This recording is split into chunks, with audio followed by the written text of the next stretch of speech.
이게 예능 주역이란데 예능이 됐는지 모르겠어요. 그러니까요. 안 그러면 이게 이어질 잘릴 수 텐데. 있을지. 안녕하세요. 네, 지니TV의 새로운 컨텐츠인 무작정 주역 수다입니다. 무작정 주역 수다에서는 그 주역을 잘 모르지만 주역을 배우고 싶은 저와 그리고 이제 가미당에서 주역을 공부하시고 또 강의를 하고 계시는 가미당의 주역 달인?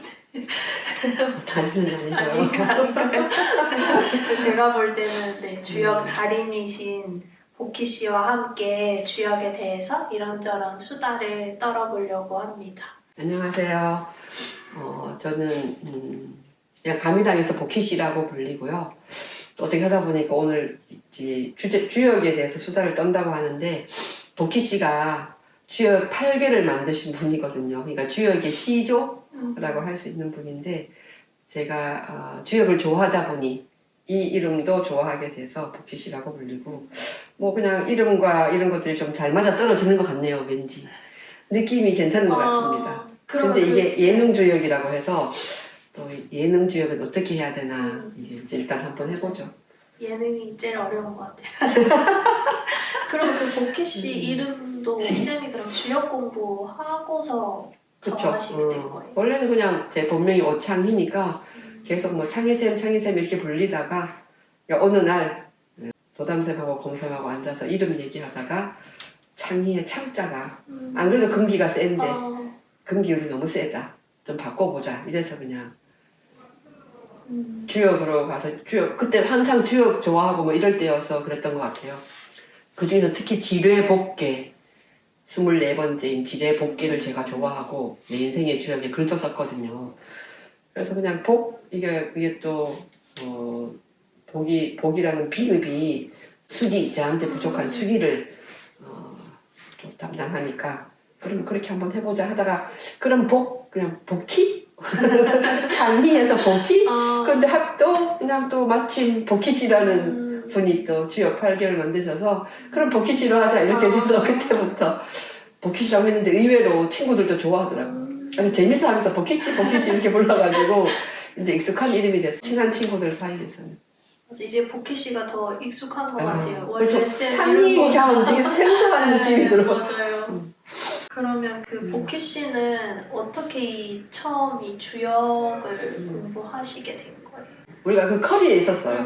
그 가미당 대중지성 들어와 있으니까 배우게 됐죠. 만나게 됐는데 꿈에도 생각지 않았던 그 주역이라는 거를 만나게 됐는데 그때는 뭐 학교에서 공부하듯이 학교에 수업 시간표에 있으면 공부해야 되듯이 그냥 그런 자세로 공부를 했던 것 같아요. 그냥 뭐 이런 게 다 있나 이러면서 너무 생소하다, 너무 낯설다 이러면서 그랬던 것 같네요. 근데 전 처음에 여기 이제 청년 프로그램 했을 때 이제 그 가미당 중년생들이 다 이렇게 주역 공부를 그때 하고 계셨는데 그냥 뭔가 이렇게 듣기로 너무 이게 좋아 보이는 거예요. 뭔지는 모르겠는데 그래서 처음에는 저는 약간 명리랑 비슷한가? 그런 생각을 했었거든요. 근데 이제 또 쌤들이 명리랑은 다른데 근데 왠지 약간 주역을 배우면 되게 엄청 삶에 도움이 많이 될 것 같은 생각이 그냥 제가 딱 들어가지고 그렇게 저도 처음 이제 주역을 1년 정도 배웠었는데 근데 저는 그때 처음 배웠을 때 생각보다 엄청 어려워가지고 뭐가 제일 어려웠어요? 그러니까 다 너무 생소한 거예요. 그래서 막 이렇게 막 그림이 나오는데 막 효에도 막 여러 관계들이 있고 근데 제가 진짜 필기를 못할 정도로 거의 진짜 한 몇 주는 진짜 넋 놓고 그냥 강의를 들었었거든요. 근데 쌤은 그 처음에 딱 했을 때 어떤 느낌이셨나요? 그냥 많이 졸았던 것 같은데 한 반은 졸았던 것 같아. 이게 또 점심 먹고 바로 한 2시쯤 있었던 수업이어가지고 제일 졸릴 시간인데다가 너무 좀 익숙하지 않으니까 일단 맞아요. 그리고 그때는 또 우리가 공부했던 뭐 지금은 정희천 주역으로 많이 공부를 하는데 정희천 선생님이 이제 그 주석을 단 걸로 많이 하는데 그건 그래도 해석은 한글로 해놨잖아요. 우리가 처음 그냥 만났던 텍스트는 그냥 다 토시 빼고 다 한자로 되어 있는 책이어가지고 그래서 더 좀 힘들고 졸렸던 것 같아요. 한 1년 그렇게 하다가 저는 또 좀 중간에 쉬었거든요. 공부를 좀 너무 힘들어가지고 몸이. 그럴 때 이제 다른 이제 동기들은 그 하학연까지 마저 공부를 했고 저는 그동안에 이제 쓰기 이걸 쓰는 그 공부를 했었어요. 곰쌤하고 이렇게 몇 분이서 4개 정도씩 2개, 4개씩 이제 외워서 시험 보는 거 그걸 그냥 쭉 공부를 했었고 그러면서 조금 더 재미가 있었던 것 같아요. 외워서 시험을 보니까 이게 입에 자꾸 익숙해지니까 좀 친해진 것 같은 뭐 모르는 건 마찬가지인데 좀 친해졌다? 주역이 너무 낯설진 않다? 이런 생각이 좀 들어서 그때 좀 약간 이 암송이라는 게 처음에 와서 뭐 열하일기 뭐 이런 텍스트만 외우다가 이렇게 한자 원문을 있는 대로 그냥 외우다 보니까 그 좀 색다른 맛이 있더라고요. 낯선 한자가 익숙해지는? 맞아요. 그래서 그게 입에 익으니까 되게 좀 그러니까 왜 내가 그 창희라는 이름을 계속 60년쯤 듣다가 이 버킷이라는 이름을 들으면서 그게 익숙해지니까 그게 또 친근해지듯이 비슷한 것 같아요. 약간 처음에는 그 익숙해지는 과정이 좀 필요한 것 같아요. 확실히 이게 좀 한자다 보니까 더욱더 그런 것 같아요. 그냥 막 그걸 막 머리로 이해하고 이런 걸로만 접근하기보다는 자꾸 불러서 입에 좀 익숙해지도록 회 쫙 잘라볼게. 그때 맨날 점심시간만 되면 전부 다 이 하얀 쪽지 하나씩 들고 남산 둘레길을 배회하는 그게 진풍경이 벌어졌어.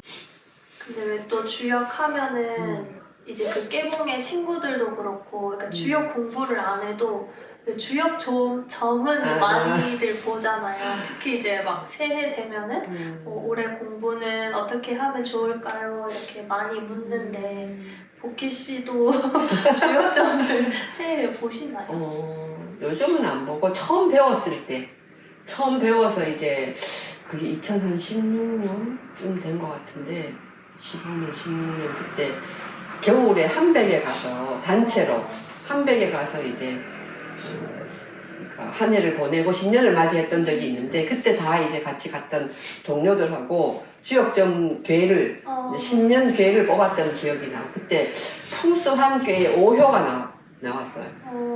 그래서 땀을 뻘뻘 흘리면서 뭘 해야 된다 이런 거여서 그래서 그때 뭔가 이렇게 직책을 맡았던 게 있는데 그래서 이게 흩어지려는 그 민심을 땀을 뻘뻘 흘리면서 이제 모아야 되는 그 오효의 자리, 리더의 자리 그렇게 해석을 했던 기억이 나네요. 그러면서 진짜 신기하다 이게 주역효가 어떻게 이렇게 딱 이 상황에 맞게 이게 나왔지? 이런 생각이 좀 들더라고요.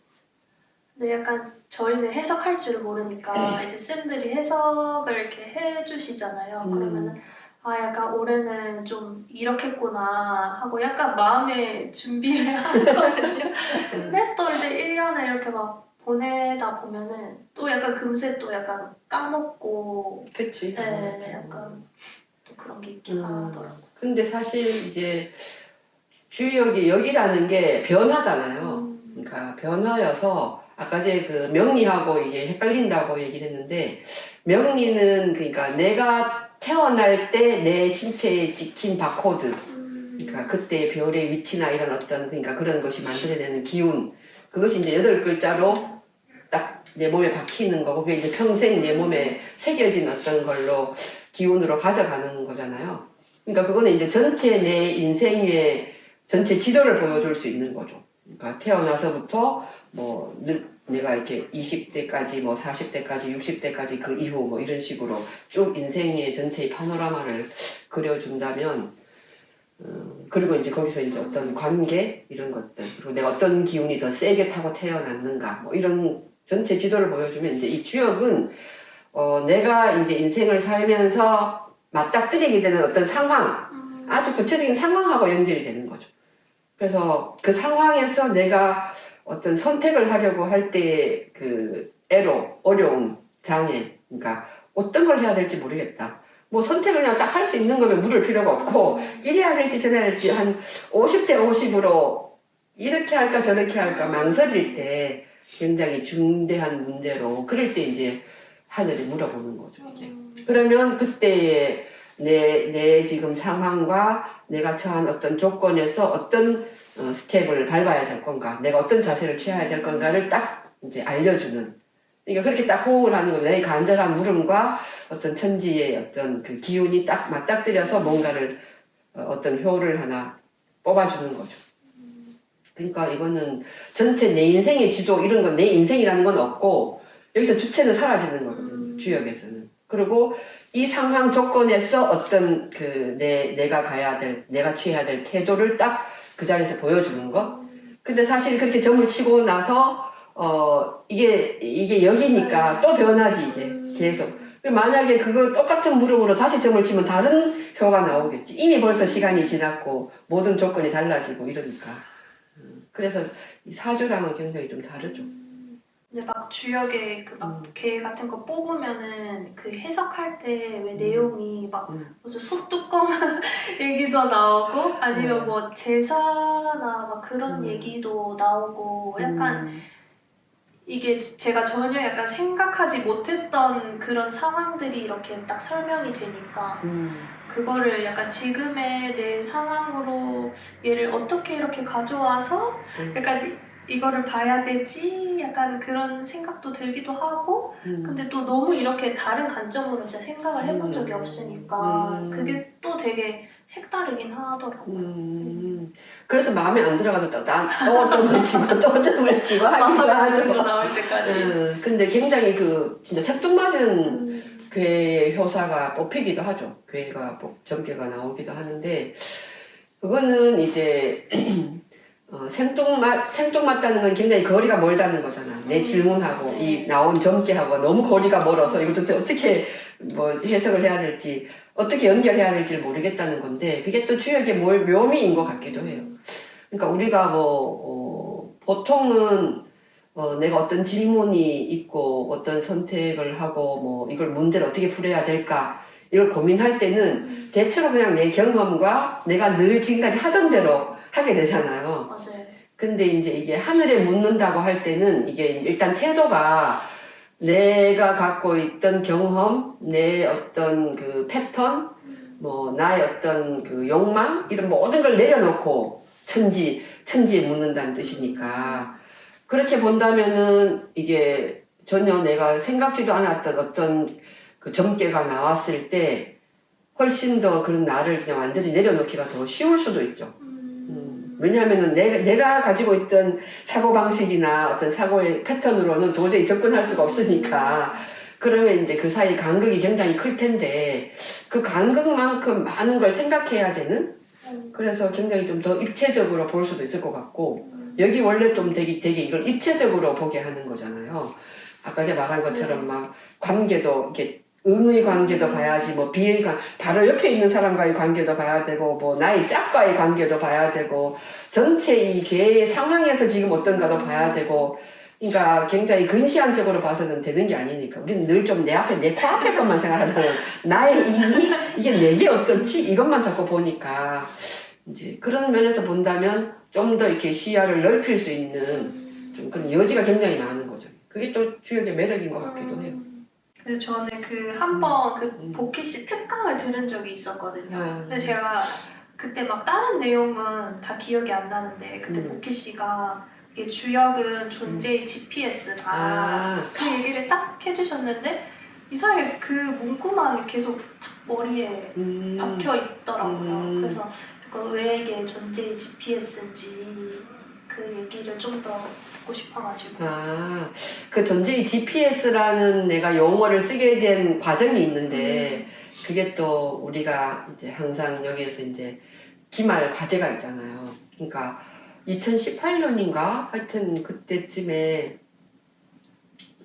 2018년인가 보다 이제 내 인생의 텍스트를 하나씩 정해가지고 그거에 대해서 1년간 쭉 과제를 하는 게 있었는데 내가 이제 정한 게 주역이 내 인생의 텍스트로 정했고 그래가지고 이제 그 주역이 어떻게 해서 탄생했는가 탄생 배경 이걸 이제 쭉 정리하는 학기였는데 그걸 정리하다 보니 이게 거의 5,000년 역사를 갖고 있는 거니까 그리고 이제 그 동양에서 모든 지식인들은 이 주역을 재해석하면서 자기 사상을 정립해 갔더라고 공부하다 보니까 그러니까 이제 공자님부터 일단 그 이제 주역을 역병을 해석하면서 공자님의 사상을 더욱 이제 확고하게 정립해 가셨는데 그렇게 주역을 재해석하면서 만들어 놓은 텍스트가 이제 그 10잇 그래가지고 10개의 해설사가 있는데 그 중에서 이제 계사전이 가장 으뜸인 거고 그것 때문에 이제 이 주역이 철학사의 반열에 올랐는데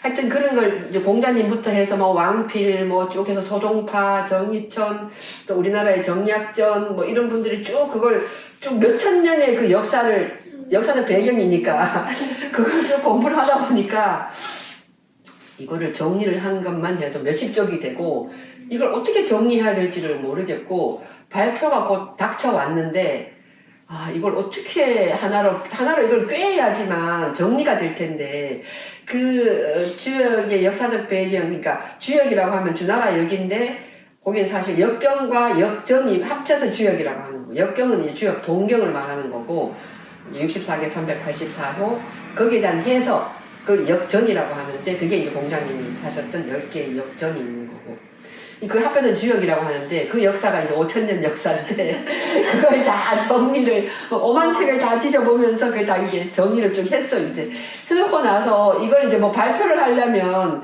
한 A4 넉 장 이내로 정리를 해야 되는데 이걸 꿰일 수가 없는 거야 뭘로 그래서 너무 고민이 돼가지고 지금도 생각나는 게 그때 굉장히 흐린 날씨였는데 방에 불을 켜놓고 하루를 그냥 안 나가고 꼬박 앉아가지고 그 정리해서 산들이같이 정리해놓은 걸 가지고 이걸 어떻게 꿰서 말을 해야 될까 내일 발표를 해야 되는데 그래서 생각하다가 이게 막 저 위에 우주 자연의 이치니까 우주론적으로 이걸 막 우주에서 뭔가 내려다보는 것 그러면 이게 어디 위치에 있는지를 알게 되고 그렇지만 거기서만 봐서 안 되고 또 이 현장에서 땅 위에서 내가 처해 있는 상황을 아주 세밀하게 또 들여봐야 되고 그게 이제 관하고 차란다는 건데 계사전을 읽다 보면은 관어, 천문, 차러, 지리 이런 말이 나오거든요. 그러니까 천문, 하늘을 쳐다보고 땅의 이치를 살펴보고 이게 굉장히 다른 관과 찰이 굉장히 달라요. 관은 이제 멀리서 이렇게 조망하는 거라면 찰은 가까이서 세밀하게 보는 거거든요. 그걸 이렇게 떠올리다 보니까 갑자기 GPS가 생각이 났어.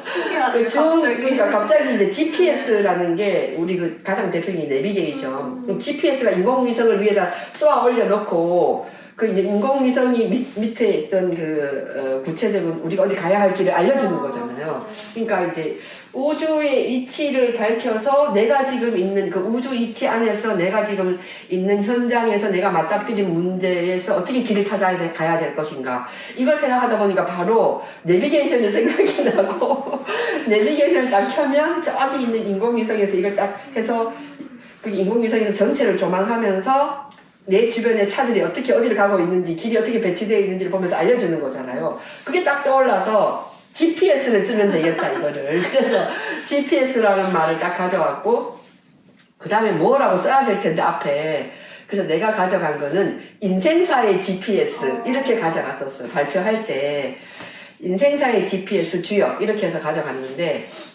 곰쌤이 이렇게 이제 발표를 하고 피드백을 하시는데 인생사의 GPS 좀 인생사 이게 좀 너무 좀 뭐라 해야 되나 조금 헐해 보인다고 해야 되나 하여튼 뭐가 딱 맞지는 않다. 그래서 이거를 존재의 GPS라고 하면 어떻겠냐면 들어보니까 역시 좀 더 멋있는 것 같은 그래서 그러면 존재의 GPS라고 쓰겠다고 하고 이제 그렇게 이제 다시 수정을 하고 그걸 이제 다시 거기 내 인생의 주역 앞에 그 앞부분 주역의 기초 쓸 때 그 존재의 GPS란 말을 써먹었죠 책에.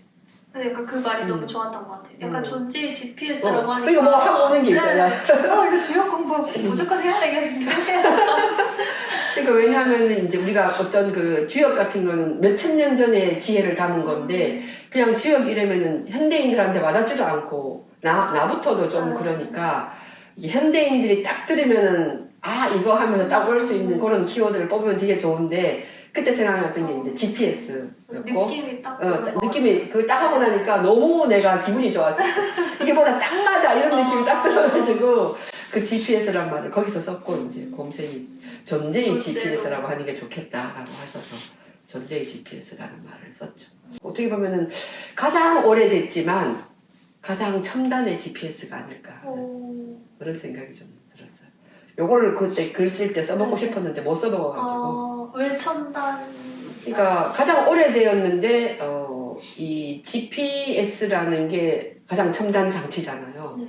근데 이게 이 첨단이라는 게 갖고 있는 맹점이 사실 그 오랜 어떤 노하우의 축적이긴 한데 과학 기술로 보면은 그게 이제 GPS가 탄생되게 된 어떤 힘이기도 하겠죠. 근데 그렇게 본다면 이게 그림 적어도 몇천 년의 역사는 갖진 않았지. 근데 이 주역은 5천 년의 역사를 갖고 있는 거고 거의 보키시 기원전 3,000년의 보키시부터 본다면 거의 5,000년의 역사를 갖고 있고 공자님까지만 보더라도 거의 2,500년의 역사를 갖고 있는 거라서 그렇게 보면은 가장 오래되었지만 이 GPS의 역할을 한다는 점에서는 가장 첨단이기도 한 가장 오래된 현재 또는 미래까지도 커버할 수 있는 거라고 볼 수 있어요. 그러니까 지금의 GPS는 끊임없이 업데이트를 해야 되겠지만 이 주역이라는 GPS는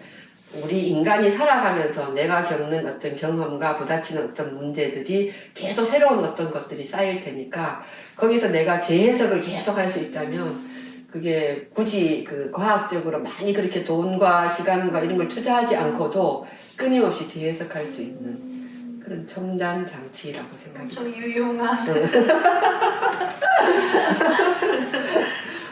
유튜브로 업로드가 돼서 나간다면은 이걸 보시는 분들이 어떻게 하면 좀 더 예능스러운 주역이 되겠다 생각. 어떻게 해주시면 더 재미있고 좀 더 쉽게 접근할 수 있겠다는 아이디어를 거기다가 주시면 댓글을 많이 주시면 그걸 많이 반영해서 만들어가는 걸로. 예능 주역을 만들어 보도록 하겠습니다. 우리 또 주희가 예능 주역 진행자로 또 재탄생되는 변화를 겪어야 되지 않겠습니까? 새로 생성을 하는.